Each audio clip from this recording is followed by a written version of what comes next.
Olá, querido irmão, querida irmã, este é o programa Tesouro da Igreja e eu, Luiz Carlos, com você, estamos aqui estudando sobre o Catecismo da Igreja Católica. Estamos na primeira grande parte, que é a nossa profissão de fé. Estamos na segunda sessão, que vai falar da profissão de fé, sim, e dos símbolos da nossa fé, que são nossos dogmas. Símbolos da fé são os dogmas. Estamos aqui estudando, então, o primeiro dogma, que é sobre o Pai. Vimos aí, estudamos sobre a Trindade, já alguma coisa, sobre o nome de Deus, já vimos alguma coisa também. E hoje estamos já dando continuidade ao que nós iniciamos no programa anterior, no parágrafo 3º, o Todo-Poderoso. Nós iniciamos aí no nosso último programa, no número 268, o Todo-Poderoso, e é isso que nós estamos estudando. Bem, hoje nós vamos entrar então no número 270 ainda, estudando o parágrafo 3, esse título Todo-Poderoso que é inerente a Deus, né? Faz parte de Deus. É um dos atributos dele ser todo-poderoso, porque ele é Deus e ninguém mais é.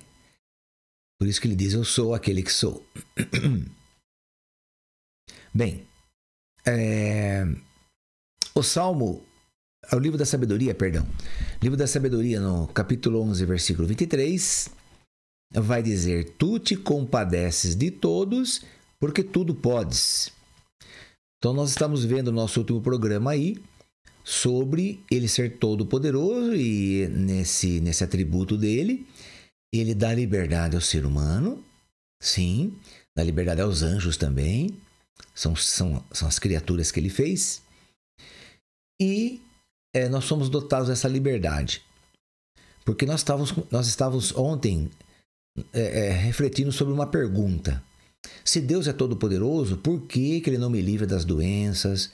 Por que ele não livra o mundo das doenças, das epidemias, das pandemias, de doenças que vão surgindo, cada dia surge uma doença pior do que a outra. Existem doenças que são incuráveis. Por que Deus não acaba com tudo isso? A morte, por que Deus não acaba com a morte? Então, aí que está o que nós explicamos ontem, volto a reiterar hoje, dizendo que nessa onipotência divina, ele dá liberdade ao ser humano, assim como ele deu liberdade aos anjos. E tem muitos anjos que usaram mal a liberdade que foi dada a eles, por isso que eles foram decaídos, 1/3 dos números de anjos foram expulsos do paraíso por causa de atenderem aí ao desejo de Lúcifer. E então, com essa liberdade, essa má escolha deles, eles foram expulsos e estão aqui no nosso planeta, nos atormentando aí, como diz São Paulo, né? A carta aos Filipenses, por exemplo. Então, aí que está. Efésios também, São Paulo fala dos espíritos que estão nos ares. Enfim, são escolhas nossas. Então, nós escolhemos, né? O ser humano escolheu, através de Adão e Eva, a pior parte, que foi acreditar na mentira do demônio. E através dessa mentira foi adquirido, então, o poder de pecar. E junto com esse poder de pecar foi adquirido pelo ser humano, decorrem aí toda espécie de doenças e a morte como salário último do pecado. Nesse sentido, é que Deus não pode intervir na nossa escolha. Não pode intervir.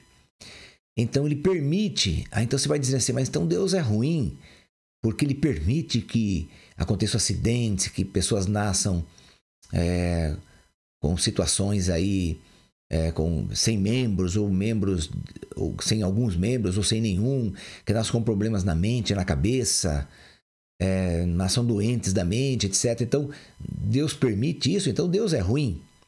Não. Deus é amor, Deus é misericórdia. E ele, amando o ser humano, ele deu o maior prêmio ao ser humano, a liberdade. É o maior prêmio de qualquer criatura, tanto angélica quanto humana. Você ser capaz de escolher o seu destino. Você ser capaz de escolher a sua vida, o que você quer fazer com a sua vida. Gente, não existe coisa maior do que isso. Não existe. Não existe dinheiro que compre sua liberdade. Não existe nada no mundo que possa ser maior do que a sua liberdade. Então é um atributo que o ser humano, que Deus deu ao ser humano e deu aos anjos também, como algo fantástico. Só que tanto os anjos quanto o ser humano têm que escolher bem usar sua liberdade. E aí que está o problema. Então, o ser humano escolheu mal usar a sua liberdade. Então, por isso, sim, doenças, pecados, corrupções, morte, tudo isso passou a fazer parte da vida do ser humano. Mas Deus quer que você continue assim, pela sua má escolha? Não. Por isso que eu disse no nosso último programa, Deus envia o Espírito Santo, envia o Filho dele morre para nos devolver ao Pai. O Filho dele cria uma igreja e nessa igreja ele coloca todos os sacramentos necessários para a nossa salvação. Se nós cairmos em pecado, temos o sacramento da reconciliação, a confissão, e temos o corpo de Cristo, o sangue de Cristo na Eucaristia. Então, quer dizer, ele deu todas ele providenciou tudo para nós mesmo estando nesse estado de pecado decaído, nós consigamos nos levantar e voltarmos ao Pai pela nossa livre escolha. Novamente, escolher a salvação, não escolher a morte. Então veja, Deus deu para nós a liberdade. Um dom inexplicável, um dom maravilhoso. Temos que escolher bem a nossa liberdade. Como vamos usá-la?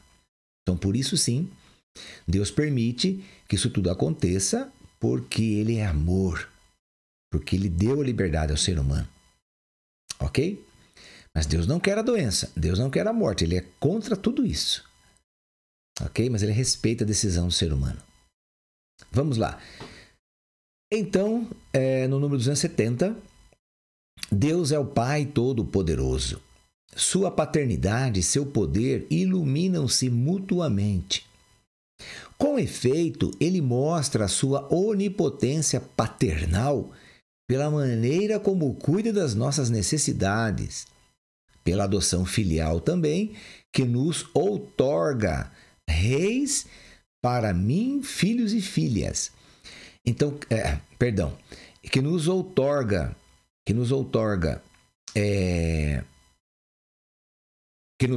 sim, como filho de Deus, e finalmente pela sua misericórdia infinita, pois mostra o seu poder no mais alto grau, perdoando livremente os pecados.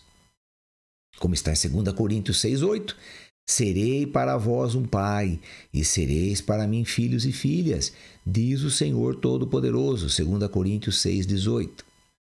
Então, a onipotência divina, de modo algum, é arbitrária. Deus não pode ser um juiz na sua vida. Ele vai ser juiz depois, no seu julgamento. Mas agora, na sua vida, ele não pode. Ele não pode ser juiz, ele não pode dizer o que você tem que fazer. Ele dá opções. Em Deus, o poder e a essência, a vontade e a inteligência dele, a sabedoria e a justiça dele são uma só e mesma coisa. De sorte que nada pode estar no poder divino que não possa estar na vontade justa de Deus ou na sua inteligência sábia. Então, por quê? Porque os atributos de Deus, tudo o que Ele é, como todo-poderoso, o que faz Deus ser todo-poderoso? O que faz? São os atributos que Ele tem. Os outros atributos. O atributo de Todo-Poderoso é um atributo, mas ele está ligado, ele está, vamos dizer, engrenado em outros atributos, que aqui vai ser citado. São Tomás de Aquino vai citar aqui. Poder, essência, vontade, inteligência, sabedoria, justiça. Tudo isso faz Deus ser todo-poderoso, entende? Tudo isso faz ele ser todo-poderoso. Assim como se você e eu, se nós optarmos pela justiça divina e fazermos o que é justo diante de Deus, não diante dos homens. Se nós optarmos por buscar a sabedoria divina, que não é a sabedoria do mundo, não é. São Paulo vai dizer, a sabedoria do mundo não tem nada a ver com a sabedoria divina. A sabedoria do mundo não chega nem aos pés da sabedoria divina. Então, se nós usarmos sabedoria divina, que vem pelo Espírito Santo, e Ele dá isso para nós. Está entendendo? Se você quiser, sim. Ele te dá. Vontade, justiça, essência e poder. Se você usar o poder que está em você, o poder que lhe foi dado, o poder que lhe foi atribuído quando você foi batizado, porque São João vai dizer no primeiro capítulo do evangelho dele. Ele vai dizer que, pelo batismo, nós adquirimos um poder. Olha a palavra que ele usa, é muito forte essa palavra. Nós adquirimos o poder de nos tornarmos filhos de Deus. Mas quantas pessoas, meu irmão e minha irmã, quantas pessoas vivem na miséria de ser escravo do demônio, ainda batizado, já batizado, se torna, ou melhor, continua sendo escravo do demônio e não usa o poder que tem de se tornar filho de Deus. Ah, mas Luiz Carlos, como é que eu uso esse poder de me tornar filho de Deus? Ora, fazendo a vontade de Deus, fazendo o que é de competência de um filho de Deus. O que é de competência de um filho de Deus? Obedecer ao pai dele. Não é assim? Se você tem filho, filha aí, você não quer que os seus filhos te obedeçam? Porque são os teus filhos?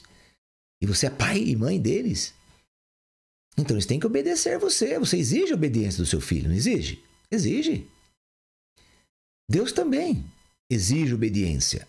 Só que nós somos livres para obedecer a ele ou não. Então o poder de se tornar filho de Deus é o poder de obedecer a esse Pai maravilhoso, que muitas vezes nós não queremos, porque é livre escolha. É que eu dizia no programa de ontem, é uma livre escolha, uma liberdade que nós temos. E usamos mal nossa liberdade. Então vamos lá. O mistério da aparente impotência de Deus. O mistério da aparente impotência. Agora vai explicar aqui que Deus é impotente em alguma coisa. Mas é aparente, né? Mas vamos ver o que eles querem dizer com isso aqui. No parágrafo 272. A fé em Deus Pai Todo-Poderoso, a fé nesse Deus, pode ser posta à prova pela experiência do mal e do sofrimento. Por vezes, Deus pode parecer ausente e incapaz de impedir o mal. Ora, Deus Pai revelou a sua onipotência da maneira mais misteriosa no rebaixamento voluntário e na ressurreição de seu filho. Quer dizer, quando seu filho se rebaixou, quer dizer, ele se rebaixou tanto que ele se tornou um ser humano. Então, isso é um rebaixamento, é uma humilhação.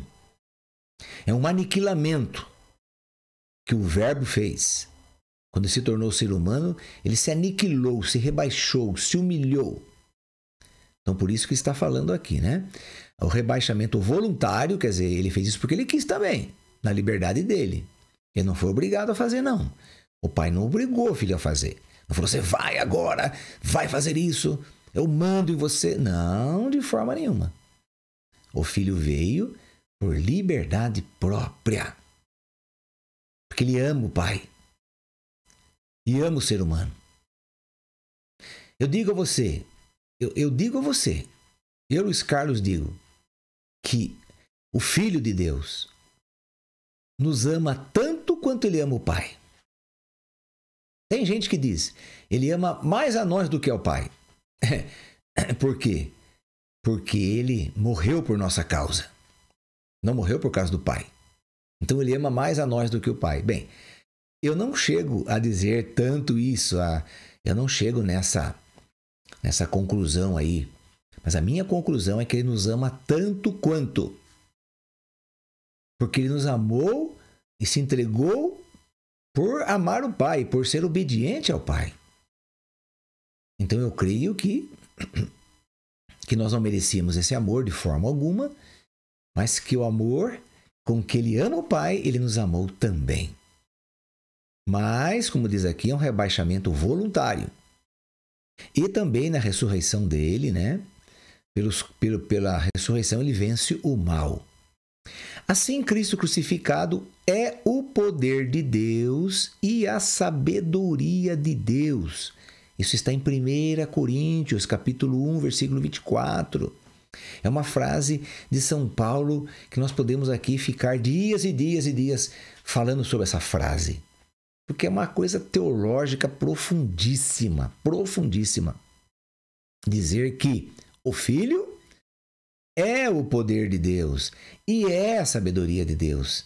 E é uma verdade intrínseca, uma verdade inata dele. Ele é assim. Ele é assim. São atributos desse Filho, atributos divinos. E são atributos que estão além de qualquer coisa, de qualquer vontade. Não existe uma maior vontade do que esta.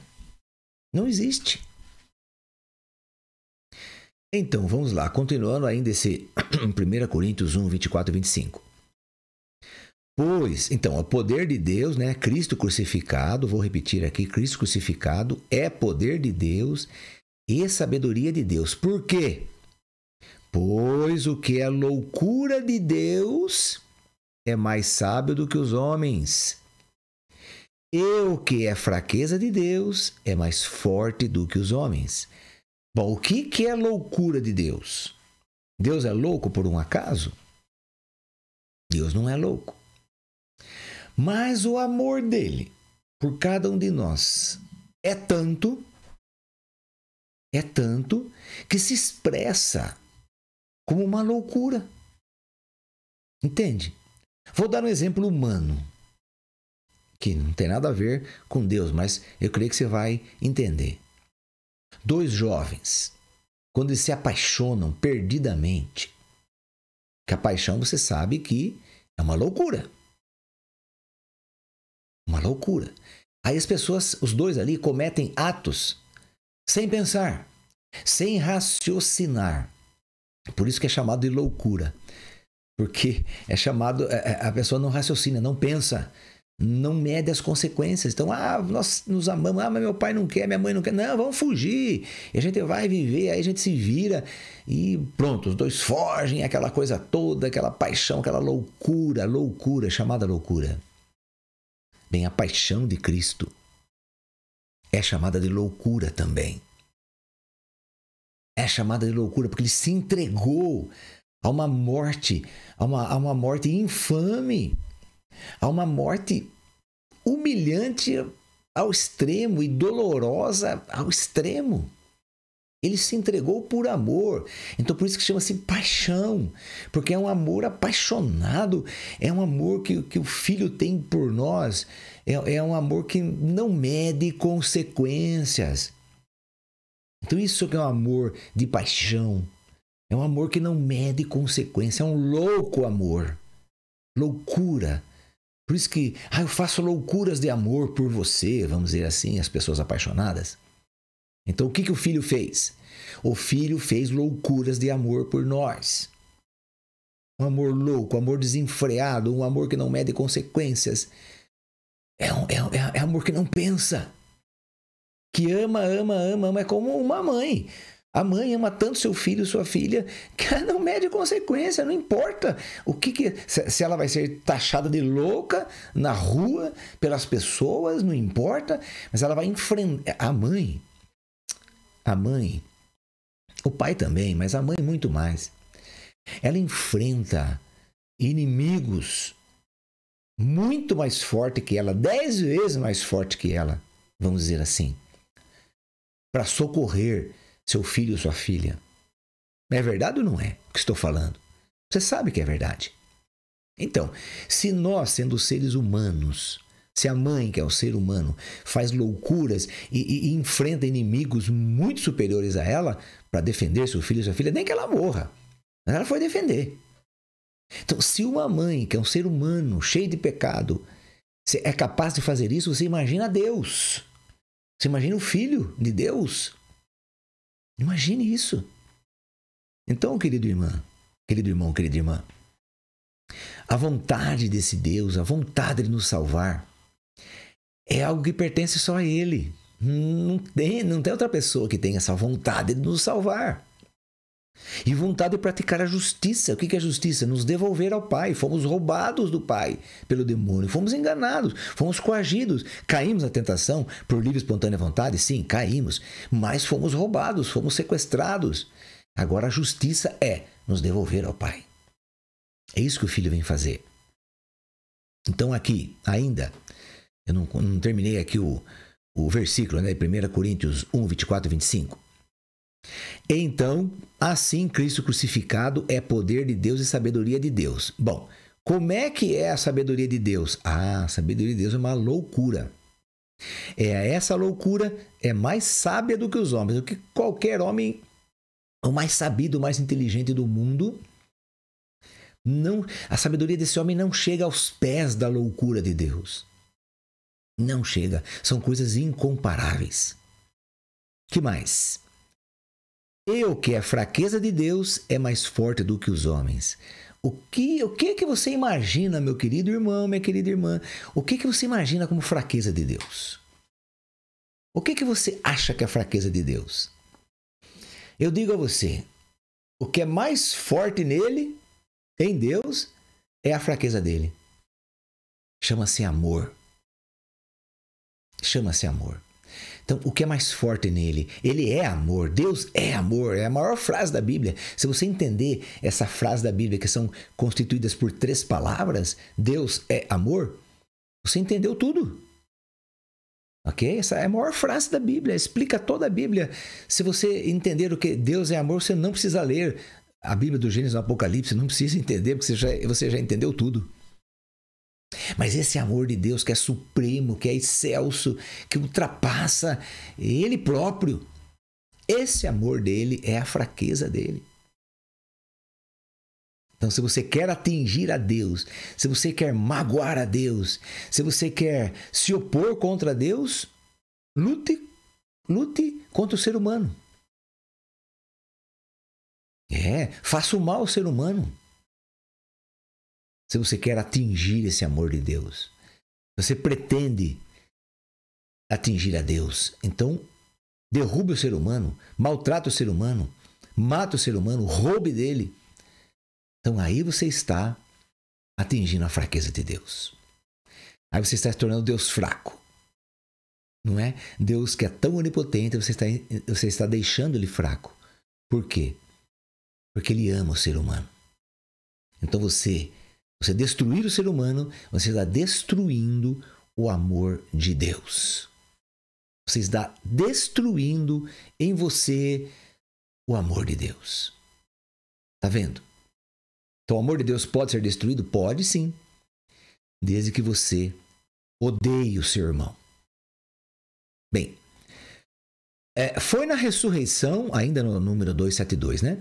Foi na ressurreição e na exaltação de Cristo que o Pai desdobrou o vigor da sua força e manifestou que extraordinária grandeza reveste o seu poder para nós os que cremos. Efésios 1:19, está escrito lá isso. Então, como que Deus manifesta esse amor? Como que ele desdobra o seu poder? Como que ele mostra o vigor da sua força? Amando. Amando. Se entregando como o Filho se entregou. Somente a fé, querido irmão, querida irmã, pode aderir aos caminhos misteriosos da onipotência de Deus. Somente pela fé. Somente pela fé você vai aderir a Deus. Porque Deus não se entende. Como é que você vai entender uma loucura de amor? Você não entende uma loucura de amor, você não compreende aquilo está além dos seus pensamentos. Você não consegue entender como é que a pessoa foi fazer aquilo. Como? Uma coisa ruim ou uma coisa tão boa? Como que ela foi fazer? Como foi possível ela fazer aquilo? Então, nós não compreendemos. Esta fé gloria-se das suas fraquezas, a fim de atrair sobre si o poder de Cristo. Desta fé, a Virgem Maria é o modelo supremo. Ela que acreditou que nada é impossível a Deus e que pôde engrandecer o Senhor. O Todo-Poderoso fez grandes coisas em meu favor. Seu nome é santo, vai dizer Nossa Senhora em Lucas 1:49.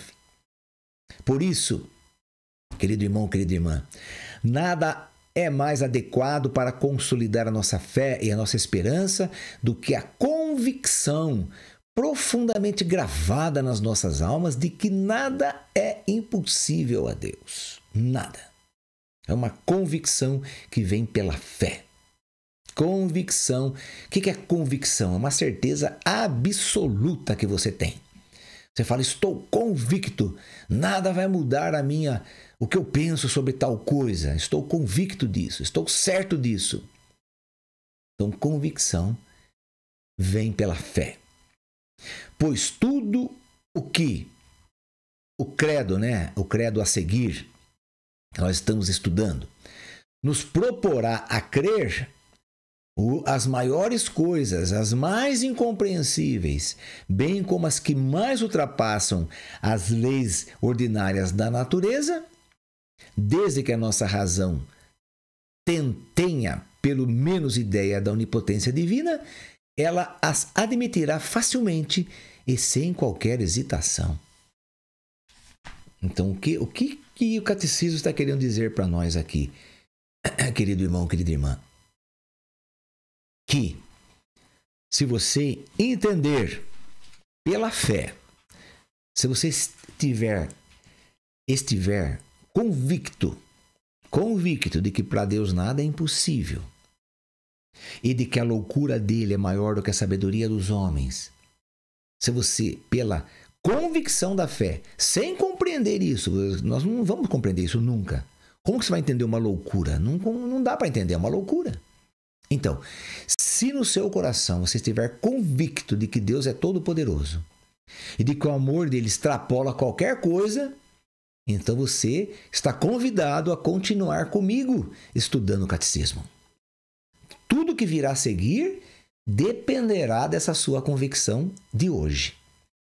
Se você estiver convicto, então todos os outros mistérios que nós iremos estudar daqui para frente, todos os outros mistérios, você irá aceitá-los sem hesitação, mesmo sem compreender. Mas você irá aceitá-los, porque você está convicto de que sua fé é única, verdadeira e que o que estamos ensinando aqui é o que Deus quer que você aprenda. Se você estiver convicto disso, então você pode continuar comigo estudando e você não vai ter dificuldades em aceitar tudo que virá a seguir. É isso que ele está dizendo aqui. Tá bom, querido irmão, querida irmã? Então vamos pedir àquela, a Virgem Maria, aquela que não titubeou, aquela que estava convicta de que o que estava acontecendo ali, aquela conversa com o anjo, é coisa de Deus. E que ela mesmo, sem entender as coisas, ela disse o seu sim. Temos que seguir o exemplo da nossa mãe. Ave Maria, cheia de graça, o Senhor é convosco. Bendita sois vós entre as mulheres, e bendito é o fruto do vosso ventre, Jesus. Santa Maria, Mãe de Deus, rogai por nós, pecadores, agora e na hora de nossa morte. Amém. Que o Senhor nos abençoe em nome do Pai, do Filho e do Espírito Santo. Amém. E até o nosso próximo encontro, se Deus quiser.